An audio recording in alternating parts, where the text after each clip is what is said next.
ఇప్పటివరకు ఉన్న ఎస్ఐ సాయి కృష్ణ సార్ని సస్పెండ్ చేయాలి వెంటనే ముందుగాల. ఎందుకంటే అక్కడ ఉన్న సింగరేణి కాలనీ గిరిజన అమాయకులు అందరూ వారి అమాయకత్వాన్ని ఆసరగా చేసుకొని వారి ప్రైవేట్ పంచాయతీలు, భార్యాభర్తలు కొట్లాడుకున్న పంచాయతీలు, ల్యాండ్ పంచాయతీలు, డబ్బుల పంచాయతీలు సెటిల్మెంట్ చేయడం జరుగుతుంది. ఈ అబ్బాయికి సపోర్ట్గా ఒక ప్రైవేట్ అబ్బాయి ఈ ఎస్ఐ సార్కి ఒక ప్రైవేట్ అబ్బాయి రామ్ అనే అబ్బాయి, ఆయన phone SI Sai Krishna sir phone data తీస్తే అన్ని ఎవిడెన్స్ వస్తుంది.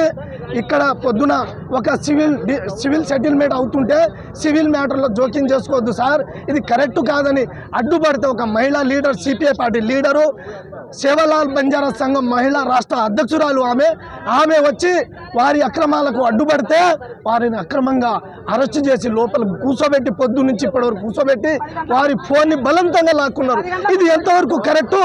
సిపి సార్ న్యాయం చేయాలి, సిపి సార్ మాకు న్యాయం చేయాలి, ఎస్ఐ సాయి కృష్ణని సస్పెండ్ చేయాలి, డీసీపీ సార్ వెంటనే రావాలి.